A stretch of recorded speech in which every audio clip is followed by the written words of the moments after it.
I am Bryce of the Cinder Archive, and this is Chapter 15, The Cost of Asking. They came back from Aldergate carrying more questions than answers. A ruined suit stamped Mark IV, a logbook naming a collaborator called Only Second Hand, and 5 words from Tamsin that none of them, including Tamsin, have found a way to explain since. Geary asked them not to go. They went anyway, and found enough to know that whatever he's still not telling them is larger and older and stranger than professional embarrassment ever could have been. That Proxy will not answer for that. This time, they intend to make him answer for it himself, in person, in a room where he can't simply let the connection close when the questions get difficult. He agrees to see them the same day they ask, which is itself the first sign that something in the old pattern has finally given way. No Proxy arrives first to negotiate terms. No small brass figure buys him a day's delay to compose himself. Instead, a single runner meets them at the open-hand exchange with an address none of them recognize, and 4 words in Geary's own hand. Come. I'll be there. The address leads them below the city, down a service stair off a disused maintenance corridor that smells of standing water and old rust, deeper than the exchange's own archive, deeper than anything they've had cause to visit since the mission began. The stair spirals down further than any of them expected, brass handrail gone dull and pitted with age, the ordinary sounds of the city above fading by degrees into a heavier, closer quiet, dripping water somewhere unseen. The faint hum of some machinery none of them can place, the sense of descending not just beneath the streets but beneath the whole ordinary weight of Aetherglen's daily business, into something the city has quietly agreed to stop asking questions about. Senna finds herself counting the steps without meaning to, a nervous habit from her earliest bow training, and loses count somewhere past the 40th. They pause. Without quite deciding to, a few steps from the bottom. 5 people gathering themselves in the stairwell's closed dark before the last turn brings them to the door itself. Nobody says anything aloud, but something passes between them anyway. The wordless accounting of a party that has learned, over 14 chapters, to check in with each other without needing language for it. Are we still agreed? Are we still doing this together? Bram's hand rests briefly on the wrapped logbook at his side. Tamsin's fingers curl once, then still. Senna nods, to no one in particular, and leads them the rest of the way down. The door at the bottom is unmarked, plain iron, and it opens before Bram can knock a second time. Geary Sterling stands in the doorway, and for a moment nobody says anything at all. He is thinner than any of them remember, not gaunt, not ill exactly, but reduced, the easy physical confidence that carried him through Chapter 2's charm, now visibly, carefully managed, the stance of a man who has learned to conserve movement he once spent without thinking. There's gray at his temples that wasn't there when they first met him, or that they simply hadn't had cause to notice under the workshop's better light. His clothes hang looser than they should on a frame that was, less than a year ago by the mission's own timeline, broader and easier in its bearing. His eyes are the same, quick, warm, unmistakably. But there's a carefulness behind them now, the look of a man watching his own words before he spends them, in a way the charming deflector of Chapter 2 never once had to. You came in person, Senna says, and it isn't quite what she means to say, only the thing that arrives first. You asked for that much, plainly enough, that I stopped feeling like I had the right to refuse it. Geary's voice carries less performance than any of them have heard from him. Still warm, still recognizably his, but stripped of the easy charm that used to soften every hard edge before it reached them. Come in. Mind the second step, it's not entirely trustworthy. He steps back to let them pass, and as each of them crosses the threshold in turn, something small and wordless passes between him and every one of them. A held glance with Senna, a nod with Orsa that carries more weight than the gesture usually would, a longer pause with Wick that suggests some private acknowledgement. Neither of them chooses to voice aloud. When Tamsin passes last, his eyes catch on her for a fraction longer than on any of the others, though nothing in his expression explains why, and the moment is gone again before she's fully registered it. The room beyond the door is small, close, lit by a scatter of low lamps rather than any proper daylight. A workbench along one wall, half buried under schematics and small mechanical parts. A narrow cot in the corner that looks by its state more slept in than lived in. The general, careful order of a man who has arranged a very small space around himself, with more precision than the space strictly requires, the specific discipline of someone who has learned to need very little, and to keep careful of what little he allows himself. A single kettle sits cold on a small stove in the corner, unused by the look of the dust along its handle, and Tamsin's eyes catch on it for a moment longer than the rest of the room seems to warrant, though she says nothing. Books line one shelf in no particular order, spines cracked from real use rather than display, and a single frame sketch, too faded and too far to make out clearly from the doorway, hangs above the narrow cot, the only concession to decoration in the entire close, functional room. Geary crosses to a low table at the room's center and gestures them toward a scatter of mismatched chairs, moving with a stiffness in his gait that none of them remember from before. Small, quickly covered, a wince at the second step down that he smooths over before anyone can be certain they saw it at all. He offers his hand to Brom first. An old habit of greeting, and Brom takes it, and something in his face shifts, briefly. At the contact, Geary's grip is careful now, measured, where once it was easy and full, and Brom's hand seems to register the difference even before his eyes have finished cataloging the rest of him. "Sit," Geary says. "Please. I imagine this will go better if none of us are standing over each other." They sit. Wick sets the wrapped logbook on the low table between them without ceremony, and Bram, after a moment's consideration, sets down a smaller bundle beside it. A single, salvaged fragment of the Mark IV frame's shoulder plate, carried back from Aldergate as evidence too heavy and too meaningful to leave behind entirely. Geary looks at both objects for a long moment before he says anything. His hand comes to rest, briefly, on the ruined shoulder plate, not gripping it, just resting there. The specific, careful touch of a man greeting something he has grieved for a long time and never expected to touch again. His thumb finds, without seeming to look for it, the exact dented seam Brom noticed back at the annex, as though his fingers still remember the frame's original undamaged shape, well enough to feel the wrongness of it even now. "You went to Aldergate," he says, quiet, not a question. "We did," Senna says, "against your wishes." We wanted that said plainly, the way we said it to ourselves before we went in. "I know you did. I heard, the moment you were seen on that road. I still have people who tell me things even now, even reduced to this." He doesn't look up from the ruined shoulder plate. "I thought about coming to stop you in person. I decided in the end that I didn't have the right to, given how little I'd earned the standing to command anything from any of you. So I let you go, and I've been dreading this exact conversation since word reached me that you had.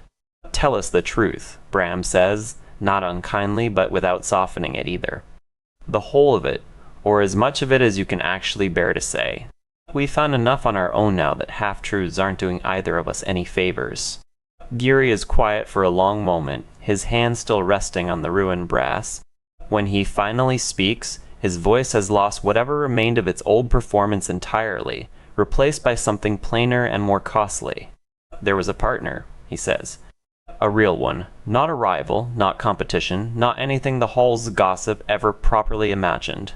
A collaborator in the truest sense of the word on the most ambitious work I've ever attempted. We built together for years.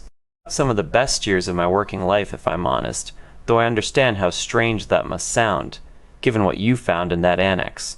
His thumb moves once, absently, across the dented seam in the shoulder plate's ruined brass.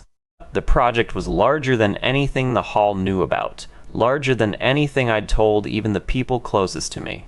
And it ended in a way I am still, 8 years on, not entirely able to describe to you. Not because I'm protecting anyone by withholding it, because I genuinely don't know how to make the words hold the shape of what actually happened, and I'm frightened of what it costs me to try before I'm ready." "Second hand," Wick says, quiet, watching him closely. "That's the name in your own logbook. Is that a person?" Something crosses Geary's face at the question.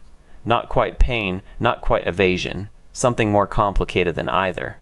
"It's the name I use for them," he says, carefully, each word placed like a man walking a floor he knows has weak boards somewhere and isn't certain exactly where.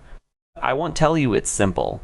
I won't tell you it's a straightforward answer, person or otherwise. What I can tell you honestly is that secondhand was real. was present, worked alongside me for years on something that mattered more to me than almost anything else I've built, and that whatever happened between us at the end of it left that frame in the state you found it in, and left me, he gestures, briefly, at his own diminished frame, the stiffness in his shoulders, the careful economy of every motion he's made since opening the door, like this. Like what exactly? Sin asks, gentle but direct. I can't tell you that part yet. He says it plainly, without the deflecting charm he'd have reached for a dozen chapters ago. And there's something almost like relief in how simply he admits the limit rather than dressing it up. Not because I don't trust you, because I don't yet trust myself to say it without it costing more than either of us can afford right now. Mid-mission, with a rogue unit still out there doing exactly what I built us to eventually be capable of. I promise you a fuller account when this is over, when the immediate danger is handled and none of you are standing in a room with me holding weapons you might need for something else entirely. I know that's asking you to trust a down payment on an explanation instead of the explanation itself. I don't have a better offer than that tonight. Orsa leans forward slightly, arms braced on her knees, her expression unreadable in the low lamplight. You keep saying, when this is over, she says, as though the ending's a fixed point you already know the shape of. Do you? Geary meets her eyes for a long moment before answering. I have a shape for it, he says carefully. I won't tell you it's a certain one.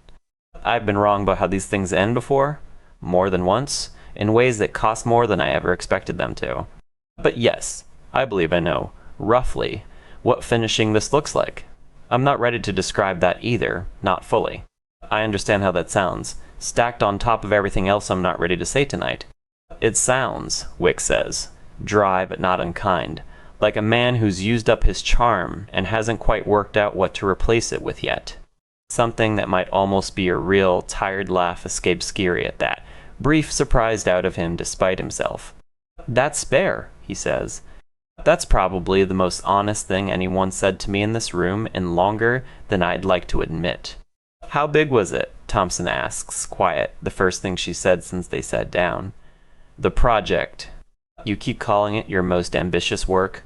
I'd like to understand what that actually means, in scale, even if you can't tell us what it means in substance. Geary considers the question with more care than the others, weighing, visibly, how much of an answer he can afford to give, without crossing whatever line he's drawn for himself tonight. Years, he says, finally. The better part of a decade, if you count from the earliest sketches to the end of it.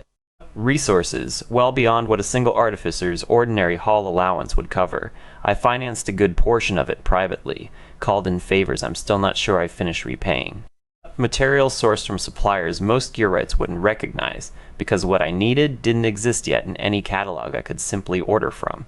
I built things in that annex that no one in this city, hall-trained or otherwise, had ever attempted at that scale before. He pauses, and something almost like the old warmth flickers back into his face, ghosted through with grief. I don't say that to impress you. I say it so you understand why the hallmasters thought a redaction was worth the risk. What we built out there wasn't a rival's petty theft or an embarrassing personal indulgence. It was the most significant work this hall has produced in a generation, and it went wrong in a way none of us, least of all me, ever prepared for. And secondhand was there for all of it, Bram says. The whole decade. Every year of it, Geary says, quiet. From the first sketch to the last night I ever set foot in that building. Nobody asks him to elaborate further on what happened that last night. The question sits in the room, unspoken, and Geary's silence around it is, for once, not a performance at all. He looks, for a moment, at the small framed sketch above his cot, the one none of them could make out clearly from the doorway, and something in his face softens, briefly, into an expression none of them have seen on him before, not even in his warmest moments back in Chapter 2. He doesn't offer to show it to them. He doesn't explain what it is. But his eyes rest there a moment longer than anywhere else in the room, and when he looks back to the table, something in him seems to have settled, as though the glance itself cost him something and paid for something else in return. I used to think I'd have this all explained to somebody, someday, in a single evening, over good wine, once the danger was behind us, he says, quiet, almost to himself. I imagined it 100 different ways in the early years.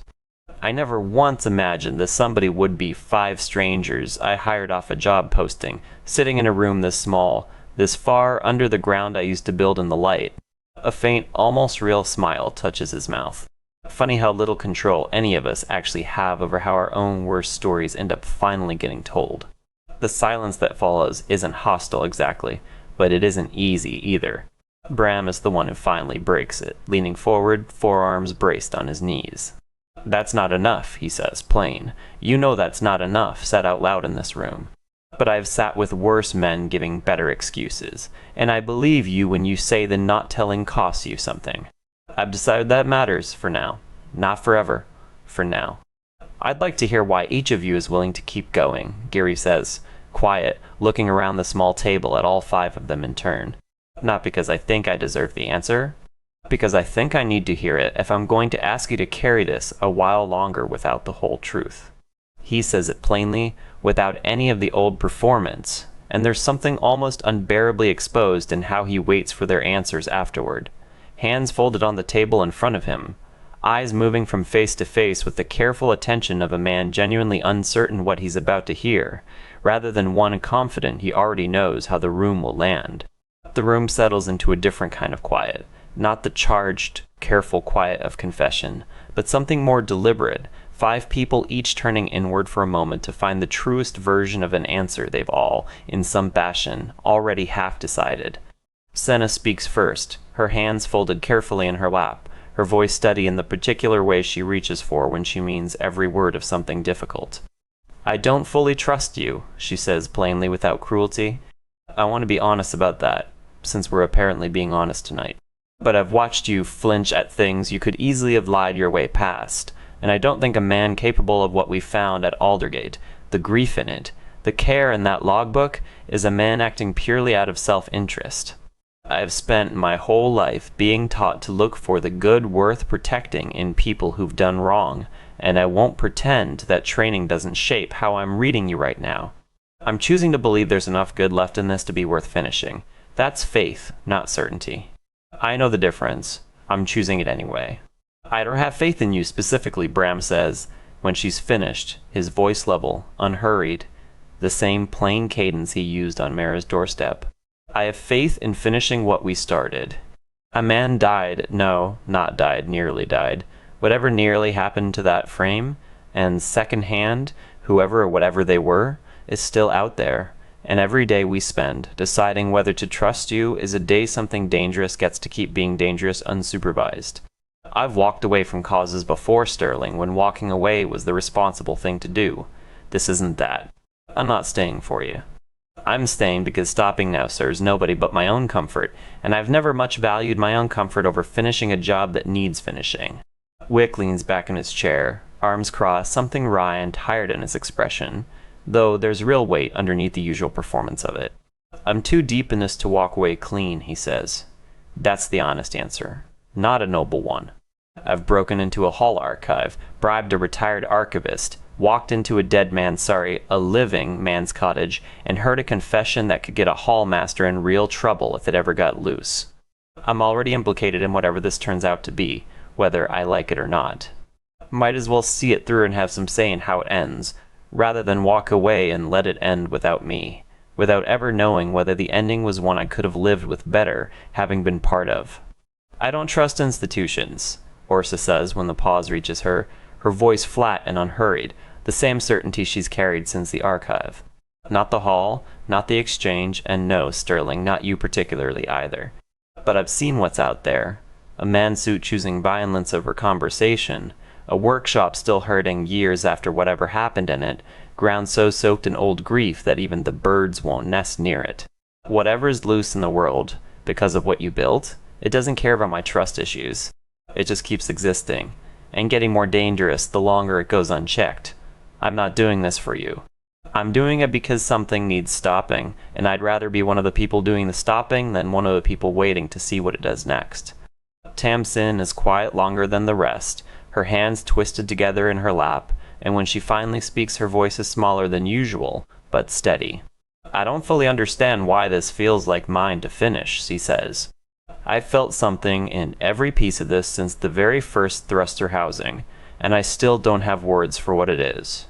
It isn't curiosity exactly, and it isn't duty either, not the way the rest of you might mean it. But it is mine. Somehow, more mine than any of yours, maybe. Though I can't tell you why yet, even to myself.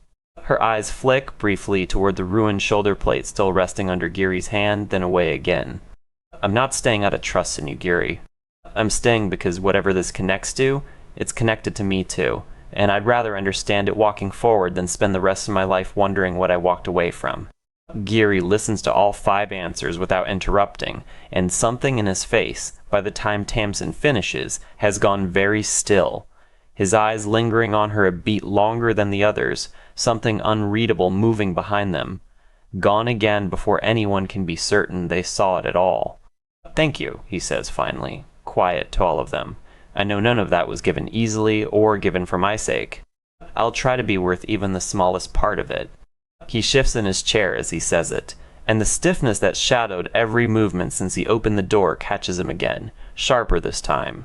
A wince, quickly covered, one hand pressing briefly against his own ribs before he consciously smooths the gesture away, the old performance reasserting itself just enough to paper over what his body clearly still wants to say plainly. It passes in less than a second.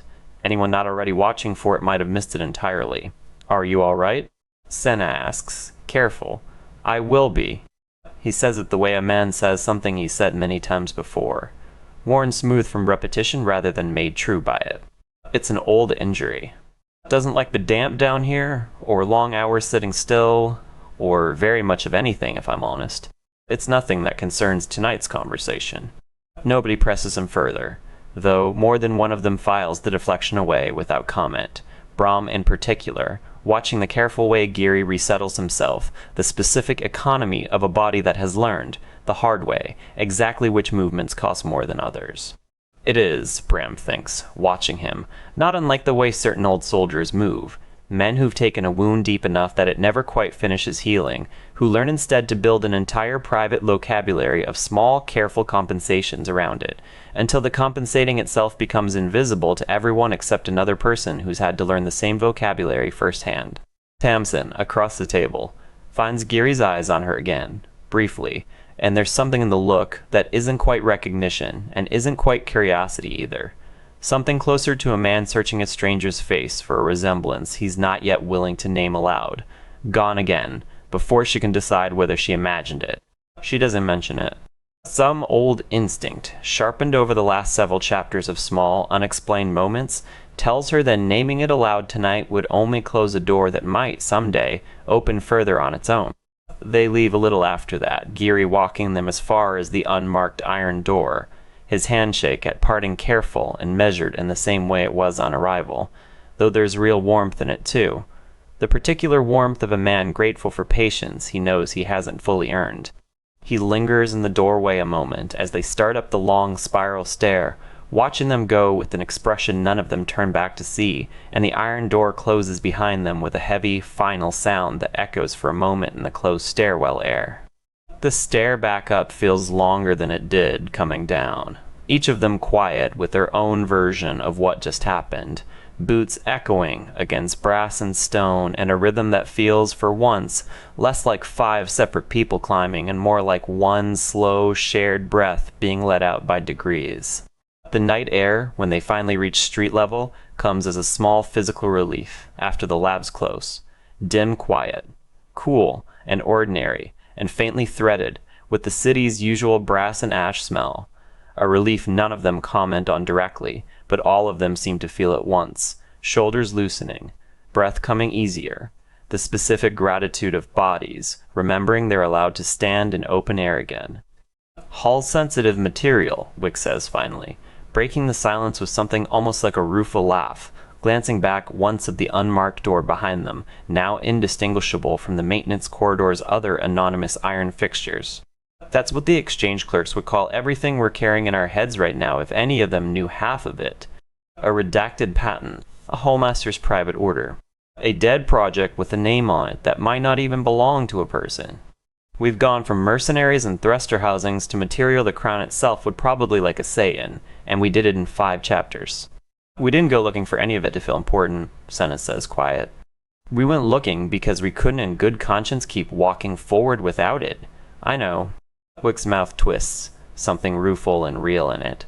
Does it make it any less strange, carrying this much weight around in your own head and not being sure yet what it actually adds up to? It adds up to something we chose, Brahm says, simply, already walking, the others falling in step beside him without needing to discuss it. Whatever it turns out to be, we can sit with the not knowing a while longer, same as he's asking us to. Nobody has a better answer than that either, and the five of them walk on into the ordinary evening noise of the city above, carrying between them a name that might not be a name, a wound that isn't explained, and a fragile, hard-won agreement to keep walking forward anyway, not because the path ahead has gotten any clearer, but because each of them, for their own separate reasons, has decided it's still theirs to walk. They part ways at the exchange's outer steps, as they usually do at the end of a long day, each peeling off toward whatever counts as home for them in this stretch of the mission. Senna toward the Ashenbow's evening rounds, Orsa toward whatever quiet corner of the city she's found that still lets her feel half a step closer to open sky. Wick toward contacts and coin. He'll need to keep the mission's less official expenses covered. Brahm toward the Ironbreaker phrase, whatever waits for them next. In the archive's dust, in Aldergate's ruined quiet, and whatever fuller truth Geary has promised once the danger's past. They carry it forward together now, 5 separate roads bent, for the moment, toward the same uncertain destination,